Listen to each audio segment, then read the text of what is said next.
for your values and fight for your friends.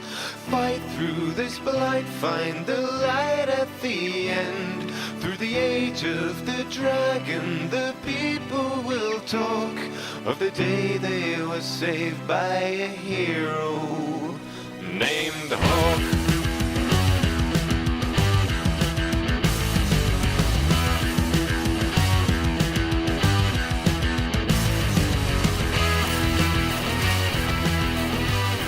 You're listening to Reignite, a podcast about making new friends. I'm Frankie. And I am Matt, a.k.a. Stormageddon.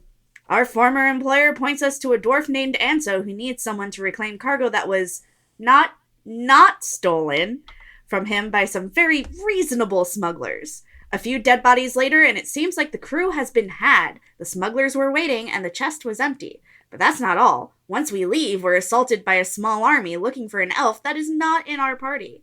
Once we get through that carnage, we meet the elf in question. White hair and white tattoos and the ability to shove his fist through someone's chest and cease the beating of his heart. But this isn't a romantasy podcast. Not really. So we'll move on.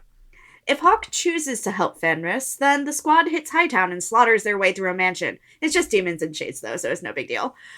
Unfortunately, our target has dipped and our new elf friend is disappointed. Also, he's anti-mage. That can be a problem for us. Yeah, especially for me. Yeah, I'm sure that was a very fun conversation that you had with him. It was actually uneventful. We'll get into it, but it was surprisingly not as big a deal. Yeah, like, we'll get there. We'll get there. Yeah. Fine. Also, obviously, we're not going to have updates on the Veilguard every week. There's not been any new news, but as it develops, we will share more. I did recently guest on the Game Informer show, although by the time you're hearing this, it'll be as recent as several weeks ago. And I got to chat about this pod a little more in depth and our excitement for the Veilguard, despite our dislike of the name. Every time you say the Veilguard, I cringe. I got corrected because, so in our last episode, I started the conversation by saying Veilguard, and then I corrected myself as we went on and called it the correct name, but the is part of the title, which I think makes it worse, because at least if it was just Veilguard without the, it would be somewhat better. I don't know. It all stinks. I hate it. I hate that it's specifically the Veilguard. Yeah. Because every time I say Veilguard, my partner Mal is just like, that's not what it is, and you know it. It's called the Veilguard. And it wasn't called the Dreadwolf. He also calls it the Veilguard. Of course. So, yeah, I don't want to talk about it. Let's move on. We'll move on to what we're actually here to talk about. So this episode is specifically about the mission Bait and Switch. We receive a letter from our respective former employers. For me, it's Ethenril. For you, it's whatever his fucking name is. Wow. I don't remember his name. I never go for the mercenary route. Because he's like, you have to kill someone for me. And I'm like, no, thank you. I don't want to kill anybody. No, thank you. If I kill someone, it will be for me. It's Mirren from the Red Iron. Mirren. I was going to call him Mercer. Mercer's someone else. That's a voice actor. That is a voice actor, but there's also, like, a shitty person named Mercer. Oh, okay. And, like, I cannot remember what he's from, but there is, like, a terrible mercenary guy named Mercer. Or it could just also be because he's a mercenary that my brain was like, Mercer, obviously. Yeah, obviously, that's his name. It's so very obvious. It was in front of you the entire time. Anyway, our respective former bosses are just like, hey, I hear you want work. There's this guy. He needs someone to go do something for him. Here you go. Peace. Yeah, and so this dwarf's name is Anso. We go and meet him in Lowtown. Poor sweet Anso. Yeah, he... So if you couldn't tell by the summary, he mentions that he had some cargo go missing. And when you ask, was it stolen? He goes, well, it wasn't exactly stolen. I wouldn't say that. I wouldn't go that far. That's too far. Let's not say that it was stolen. It was nice smugglers who, and it's funny too, because my character as a mage, before he practically finishes his thought, you can put two and two together and go, oh, it's lyrium. You're smuggling lyrium. And he's like, not so loud. What are you doing? Yeah, which I found very funny. I was just like, yeah, okay, buddy. So that being said, he asks for our help, and do you just say, "Of course I'll help you, citizen"? Yeah, pretty much. I say, this better be worth it. Because I have a reason for not just jumping on the, like, I'm a helpful person train. Because I am a helpful person. However, you are asking me to retrieve lyrium that you are then going to be giving to Templars, the people who harass mages, of which my sister is one. Yeah. So I am not likely to be like, everything is awesome. This is such a cool job you have given me. Yeah, I was quick to say yes, mostly because then I could get the lyrium and do as I please with it, which is probably throw it in a river. Ooh, ulterior motives. Yes. That was my logic behind it anyway. But when I agreed to this, of course, Aveline said, oh, I guess I'll just turn my blind eye to this too.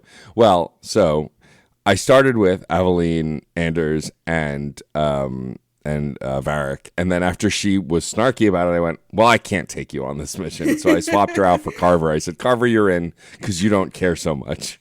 You have to go home. I pretty much Take your did. ball and go home. I sent Aveline home, yeah. Go back to your office, you weirdo. Anyway. Because I got like 5 rivalry from this, and I'm like, wow, what a pain in the ass. Yeah. Fine. I got go 5 back. friendship from Varric. Nice. Because Varric was like, yeah, that's right. You tell him it better be worth it. Yeah, that sounds about right. I love Varric. Every time we're in a fight, he's like, how many did you get? Oh, yeah. Well, as soon as we get to the next part, that's the first thing he yells. I was like, really? I'm like, we just started fighting. Let me rack up a body count. This is stereotypical for dwarves. This is a rip on Lord of the Rings. I will not stand for this dwarven racism. You know what? It's the one thing I liked about Lord of the Rings. Is that Gimli constantly wanted to outdo Legolas? Yes, because it was very gay. It was very gay. They are very much in love. That's true. There's a lot of gay love in Lord of the Rings. I'm surprised you didn't like it more. Because I would like it more if it were shorter and spent less time describing trees. Yeah, but that's Tolkien, so can't do much about that. Yeah. Look, Tolkien fans out there, I don't want to hear it. I love that you love it. I do. I would prefer to listen to the Tolkien lore from you because you're so passionate about it and that makes it so much more interesting. I will never, and I mean never, read another Tolkien book. Oh, no. No, the books are... I don't like the books. I will, however, replay the Return of the King and Two Towers PS2 games because they were amazing. Because they were basically... Maybe I should just play the Lego games. Well, see, these weren't even the Lego games. These games were basically Gauntlet with Lord of the Rings characters. The Lego games were also fun. Maybe I'll just play the Lego games. That should suffice, right, guys? I mean, the newer ones basically have the audio from the movies, so it's the same thing. Anyway, this is the second fantasy property we're supposed to be talking about. This is the second week in a row we've had Lord of the Rings rant. This time, my fault, but maybe last time was my fault too. But either way, I sense a pattern this season. Anyway, moving on. So we go to fight these smugglers. We are attacked on the way. We get inside the building. We are attacked again. We fight our way through. They're like, it's like a house with 2 rooms, which feels like particularly small for a house. Rooms. Well, yes, this is the room. Small. The room you enter, a room in the back, and a room to the right. And the room to the right has a chest in it. And Varric goes, "There's a chest. I bet it's in there." Thanks, Varric. Helpful. Yeah, he's very helpful. You just said that it seems small for a house. Yeah, but we are in the alienage. So I was about to say. Yeah, you're right. You're right. I was about to say we're in the poorest part of town. Like, yeah. Maybe only Lowtown is poorer than the alienage, but like not by much. No. But this is kind of a non-event. We just fight our way through. Small spaces are better for me because I can throw a fireball at my feet and kill everybody. And then we open the chest and it's empty. And I'm just like, well, that can't be right. Just like my dreams. Or I was going to say, just like my heart. Your heart is not empty. You have the fullest heart, you motherfucker. That's true. And so then, of course, we exit and we were immediately surrounded and someone yells, "Kill them!" Oh, no, well, it was... first they say, "That's not the elf we're looking for." And then somebody says, "It doesn't matter. We were told to kill anyone who goes into that house." Like, geez, you don't check an ID? Yeah. And so, of course, there's more fighting. And after we fight our way through that, we're trying to leave, and we get confronted by like the general of this army who's been hunting this elf apparently. And before we can have a conversation, someone interrupts and shoves a spectral fist through their chest. So I love this scene because, as you say, we have this like leader of this small army that has attacked us, and he's just like, "You've all made such a terrible mistake. You shouldn't have done any of the things that you just did." And I'm like, well, first of all, you attacked us. Second of all, you're not the boss of me. So interesting. And he summons or calls out to the other soldiers that he has in the wings. And then one man walks carrying a body, just being like, "Hey, they're all dead. So good luck with whatever you were about to do." And yeah, the spectral fist thing, ooh. It does it for you. It was hot. It was like, that was an extremely effective way to kill someone. And I shouldn't be turned on by that, but I am. I mean, I'm not going to question your proclivities. I have no legs to stand on when it comes to that. So literally none. Yeah, you see a pretty person twirling a dagger and you're like, we haven't gotten there yet. So we are in this moment, we are introduced to Fenris. Fenris is an elf who is a slave who has fought to escape his captors, and they are currently in pursuit of him, and that's who we have encountered. Apparently, Fenris hired Anzo to hire us to spring the trap so he could catch them by surprise. And at first, Hawk is a little perturbed by this. Yeah, it's a little, like, it's a little roundabout. Yeah. You know? Like, you know, you could have just came to me and said, like, "Hey, will you help me?" Yeah. Kill some slavers? And you so really could have just approached me and just been like, "I will pay you to help me with this mission that I have." You were gonna pay me anyway, just like cut out the middleman and just be like, "Hey, will you do this?" Yeah, and so after a conversation with Fenris, we find out that the person who had enslaved him, this wizard, Darius? Denarius. There are a lot of A's and N's. Yes. Denarius. There's one N, but there's a lot of A's. I will give you that. Is holed up in a part of Hightown and asks if we will help him. I do want to make sure that we mentioned that Denarius is not just any mage. He is a High Magister from Tevinter. Yes.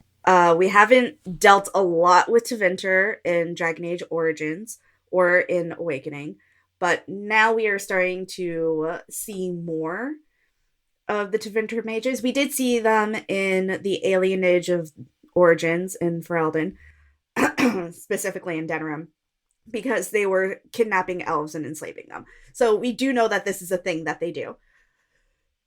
So it shouldn't be a surprise that Tevinter is full of some sketchy people.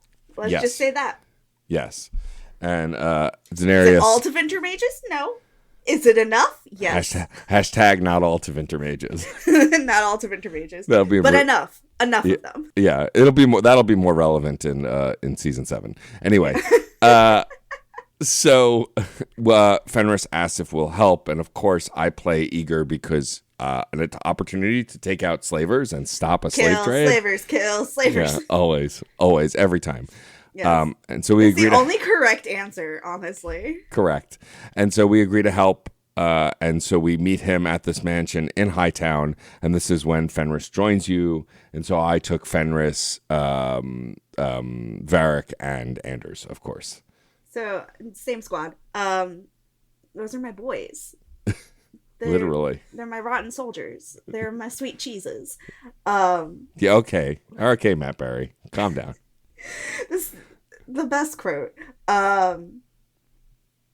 So when we are talking to Fenris about Denarius and like, why does he want you back so bad? Oh, right, yes. Fenris says this thing, and he goes, "Denarius wants to strip the flesh from my bones." And me, sitting behind the controller, goes, "Like in a sexy way?" Or like literally. Because I've played Baldur's Gate, and I've met Lae'zel. That's true. Number one. So I'm like, in a hot way? Yeah, Fun fact, Lizelle is my relationship in my current and only Baldur's Gate 3 playthrough, and it wasn't even a choice. Like, You mean Bazel? I mean, yes, absolutely. I look at Lizelle with hard eyes all the time, and it annoys the crap out of her, and that just makes me want to do it more. I have to send you a really gorgeous fan art of Lae'zel in pinup style. Nice. Like, it's really beautiful. I'll send it to you. Okay. Anyway, this isn't a Baldur's Gate 3 podcast either. Yet. Oh, I mean, yeah, that's true. If we ever get current on the 2 BioWare franchises we are currently exploring, then we will do Baldur's Gate 3 for like 5 seasons because it'll take forever. Subscribe to Matt's Patreon Yeah. to encourage us to do a entirely separate streaming show where Matt and I stream playing Baldur's Gate. Totally possible. But you have to subscribe to the Patreon. Well, I mean, the only way it's a to do it. multiplayer game. If you contribute to the Fun and Games Patreon to make that happen, maybe me, Jeff, and Frankie will play Baldur's Yes. Gate 3. Make it a 3-way. A thruple? A thruple. Yeah, sure, that works too. Anyway. Back to the matter at hand. Killing mage slavers. Yes. Mage slavers. Well, they are mages who are slavers. Yeah. It's Not just a slavers weird- who enslave mages, which also exist. Not them, though, but like, others.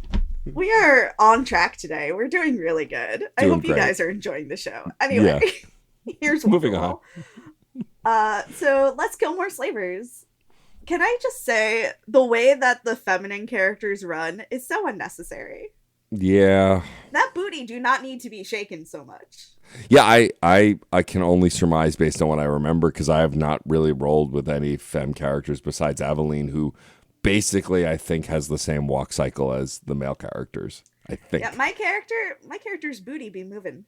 I mean, there are worse like- things. It be swinging. And I'm like, unless the masked characters also have their booties be swinging, this It's is true. unfair. It's true.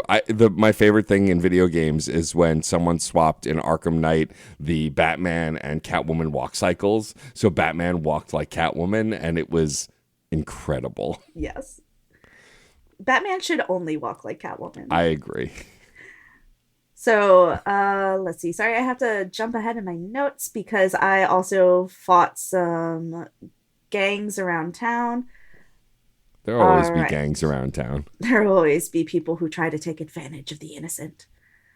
All right, so Save Squad. We have already established that fighting in the Dragon Age games is not super interesting, right? It's pretty samey. I mean, especially in this game, I would argue that there was some tactical options to Dragon Age Origins, at least in the beginning. Here, especially at low levels, we each have like 3 abilities and then auto attack, and like my abilities aren't that interesting. I mean, one of my favorite things though is I have the stone armor ability, and so every time I get into battle, I basically become the thing. Stone armor is cool. I Yeah. will say that. And I got the stone. It's just fun to watch, but it's Yeah. not really fun to talk about, is what I'm saying. No, yeah. Like I also have the earth spell that I throw a fist of rocks and it just looks awesome. But yeah, combat also isn't super dynamic here. It gets a little more dynamic later as things get a little more complicated, but it's not at early levels, Yeah, I agree especially with super you. interesting. So we fight some shades. We fight like a rage demon or two. Yeah. We collect a lot of loot. Yep.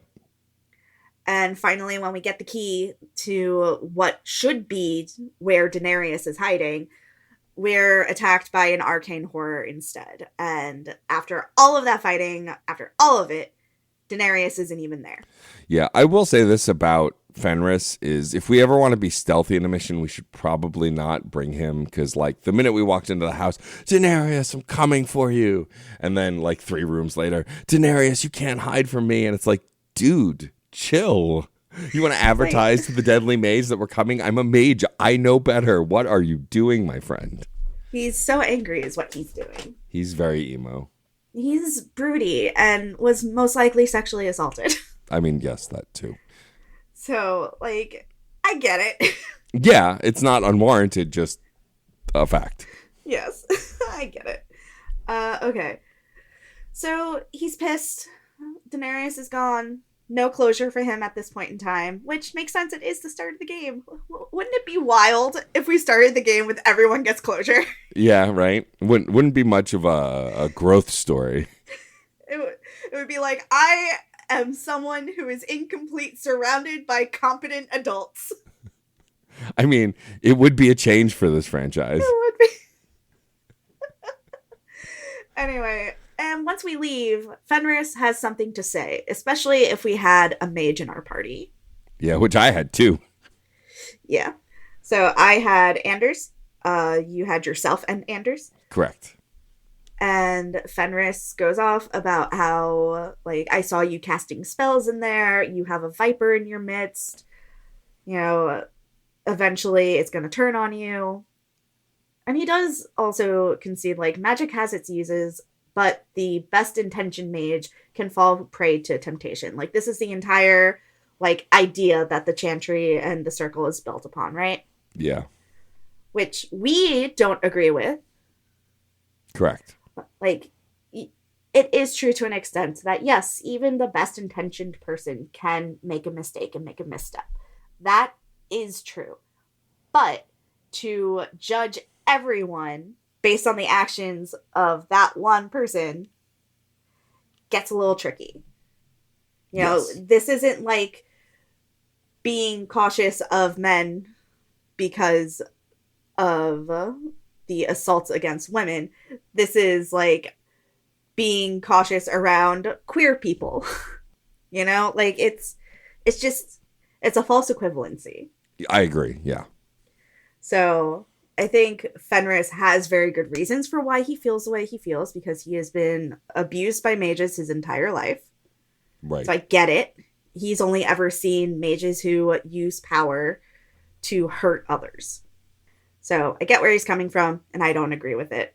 But he does kind of be like, look, the company you keep is the company you keep. I'm going to protect myself and my best interests, but I'm not going to, like, rip out someone else's heart, you know?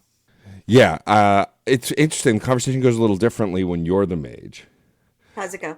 So he mostly doesn't go that hard, like that there's a viper in your midst, because you're the mage. So he instead just says, like, you know, he still expresses his displeasure with mages. And then you go, well, I'm a mage.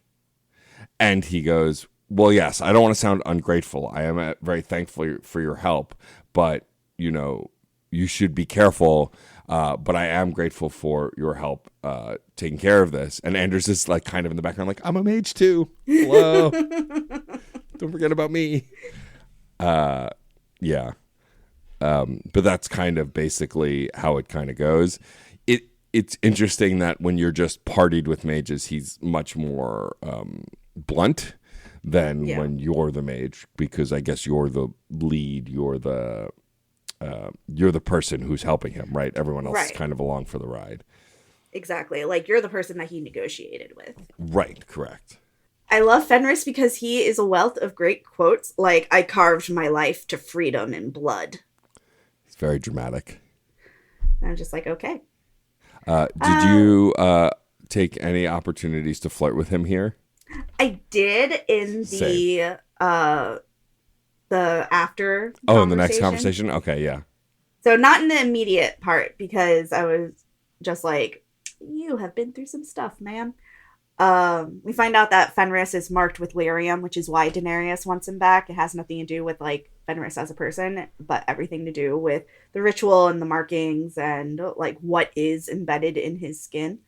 And yeah, he basically says, I'm here if you need help. I'm your guy.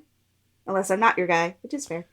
Yeah, he said he's going to hang out in this mansion in case I'm just going to live in this dilapidated building.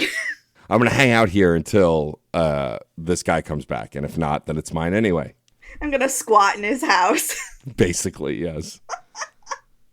I'm going to reenact Rent. Rent? Of all the things you go to, Rent? I mean, it's about people who squat in an apartment building because they don't want to pay rent. That's true. Well, it's not because they don't want to pay rent, but, you know. I know. Yeah, it's fine. The listeners know what Rent is, I assume. Got And it. maybe If you n- don't, please don't ask. Yeah, please. I don't want to get into it. Google exists for a reason. I've had enough one song Gloria in my life to last a lifetime. Okay. Anyway. And then after this, we took our opportunity, like with the Abilene mission, to follow up with Fenris and just kind of chat. And mostly it's a lot of drinking wine while whining.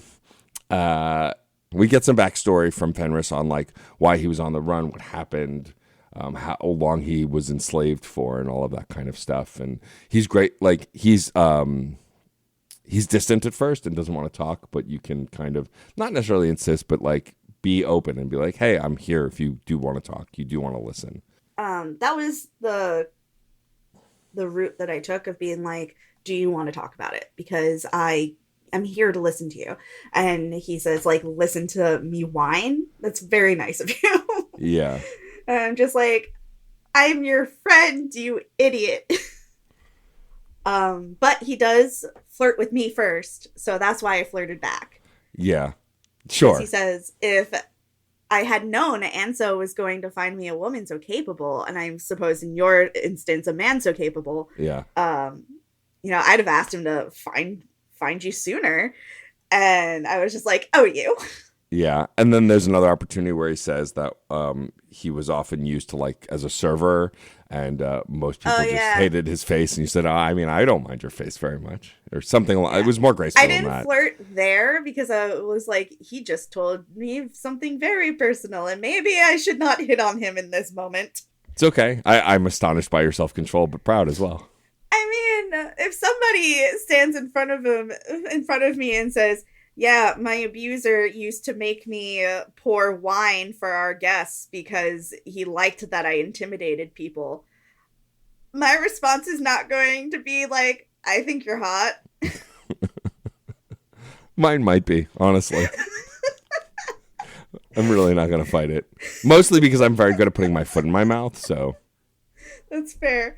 My response was like, what's a little fear with your wine? Valid. So, but yeah, I only flirted with him that once because he started it. Yes. And yes. I took my cue from him. Right, exactly. So, I also had a conversation with Anders. Oh, really? I didn't follow up with Anders after this.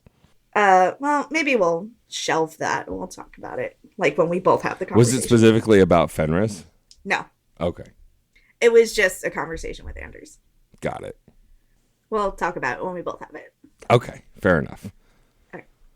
Okay. So that is it for Bait and Switch. Yeah, Fenris joins our party, and Squad. yeah, our squad is growing. Pretty much the next handful of missions will be us growing our homies, our crew, our sweet cheeses. This is my sweet cheese. But before we wrap up this episode and talk about what we're doing next, Frankie, you have another installment of Fandom Corner. I'm your biggest fan. I'll buy your merch until I'm broke, babe. Fandom Corner. Welcome back to another edition of Fandom Corner. Today we are going to be talking about Octobabe. That is octobabeart.etsy.com. You can also find Octobabe on Twitter or X, I guess, at Blech. Tootzoid. TOOTZOID, or on Instagram at octo.babe and on Tumblr at octo-babe. But Octobabe is an artist based out of Belfast in Northern Ireland. They do stickers, acrylic charms, prints, zines, badges, and lanyards. They veer more horror and creepy, covering fandoms such as Silent Hill, Resident Evil, Saw, and other horror properties. My favorite pieces are the kitty slasher badges, where it's slasher villains as cats. They're so cute. And they also do a pinup nurse pyramid head print. It's Wow. very cool. I'm sure it is. Sounds very awesome. So for Fandom Corner, I encourage you to check out Octobabe on Etsy. Amazing. And I will put a link to Octobabe's Etsy store in the Octobabe. show I just notes. like saying Octobabe. It's like Octodad. It's a very good name. It is a good name. Awesome. Again, that'll be in the show notes, so you can check that out. Next episode, we are going to do Fools Rush In, which is my sweetheart's, the one and only Isabel's mission. Isabella's mission. I always want to drop the A in Isabella's name. I don't know why. I just do. It's my broken brain. And we have our first guest of the season, the incredible Andrew McMahon, freelance games journalist, Supreme, will be joining us because Isabella is his favorite. And honestly, I get it. Yeah. Wow. Look, I like her. I will never date her. Fair. Like, I like her as a person. I want to be her friend. But remember that friend that I had from high school that often made bad decisions? I mean, there wasn't just one. I know, but there was a particular one, and I don't want to name names, but Fair enough. she did get married and have a lot of kids. But before that, she made a lot of really bad decisions. Like a lot of really bad decisions. And that's who Isabella reminds me of all the time. Got it. Fair. And I'm just like, don't want to date you. Do want to judge you, though. Lovingly. I mean, if you have an analog to real life, that would make it harder. That's for sure. Yeah. So if you like what you heard here, don't forget to follow us on social media. We're at ReignitePod on Twitter, Blue Sky, Tumblr, YouTube, and Instagram, Facebook.com/ReignitePod, or you can send us an email at reignitepod@gmail.com. You can also find us on Twitter at Frankie B. Writes and at DJ_Stormageddon. On Blue Sky, we're Frankie B. Writes and DJ Stormageddon with no underscore. Remember, folks, reach out to Blue Sky to let them know that DJ Stormageddon needs that underscore. Gotta keep the brand intact, people. Uh-huh. I mean, does anybody even use Blue Sky at this point? I do. I sometimes. I forget that all of my social media exists. I mean, that's also true. I'm just like, oh, I should post something. Ooh. You're also a little busy. Me? No. No, not you. Please rate and review and subscribe on your favorite podcatcher if you can. It helps us get seen so other people can find us. That way, if people start searching bait and switch, they won't find random fishing podcasts, but instead find ours and this mission. That was a good one. Yeah. I also would have accepted references to Dr. Horrible's sing-along blog. That's true. I haven't listened to Dr. Horrible in a while, so that would have been a tougher connection to make. But yes, rate and review us. Apple and Spotify is in the show notes down below, but pretty much any podcast app that allows you to rate and review, that's a huge help to us. Pocket Casts, Good Pods, all sorts of stuff. So please rate and review us. They're good pods, Matt. Yeah, I know. You're going to make that joke every time? Maybe. God damn it. If you keep saying good pods, then yes. It's the name of the app. I know, but that's what it makes me think of. Anyway. Don't forget that we're members of the Certain Point of View Network. Visit certainpov.com to find more nerdy podcasts, each with a unique point of view. You can also find a permanent invite link to our Discord server on the website. You can join the conversation. Yep, pretty lively over there these days as we are chatting not only just about this podcast, but about the Veilguard. The Veilguard. The Veilguard Guard. We're just going to keep adding letters and words. Can't make the title any worse, right?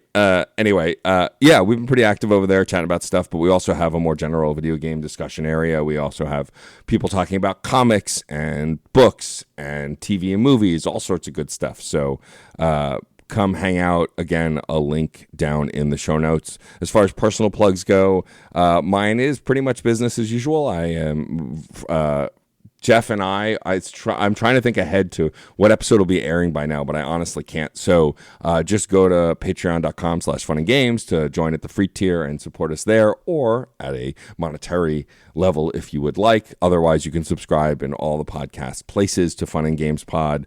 Also, I am still the editor of the Game Informer Show. That's been a blast. As I said earlier, I recently guested on an episode with Marcus Kyle and fellow guest John Carson talking about a bunch of different stuff, including the Veilguard and this podcast there, which was a lot of fun to get to promote. Yeah, Frankie, what about you? Honestly, I got shit going on, y'all.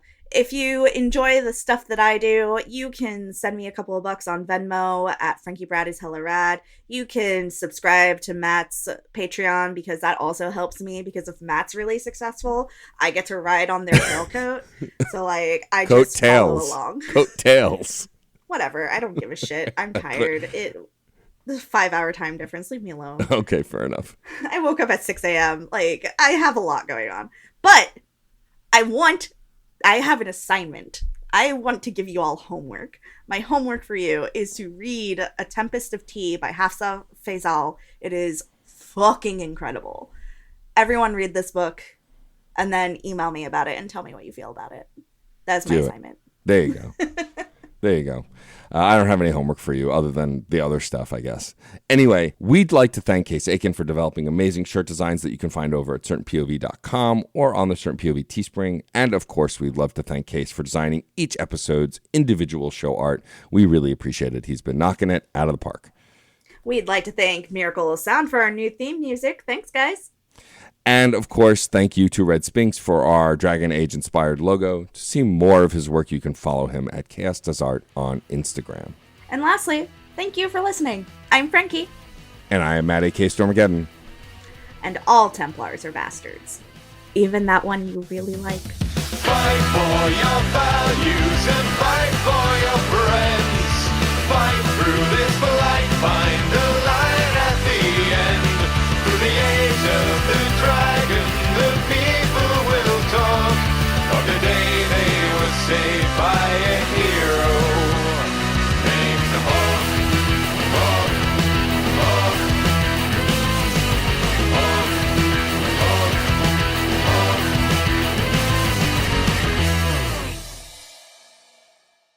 Do you feel like you're the only person in your circle who wants to go deep about video games regularly? We were like that too. Until now. Welcome to Crossplay Conversations, the brand new bi-weekly topical video game podcast from Luke Lewis, Joseph Hooper, And Jacob McCord. with many years of breaking it down separately on shows like the Left Behind Game Club, Player Podcast, and Lukewarm Games, the gang is finally coming together to publish their gaming group chat in audio form every other week. Expect roundtable reviews of the latest games, profiles of upcoming indies, and insightful conversations about essential topics in the video game industry. All with a mostly positive, insightful, and fun style. Crossplay Conversations debuts on August 1st with brand new episodes hitting every other Tuesday. Help us out by subscribing on your podcast platform of choice to get the first episodes delivered straight to your feed. And follow us on Twitter at Crossplay Convos for updates about the show. Cheers and happy gaming. CPOV. CertainPOV.com.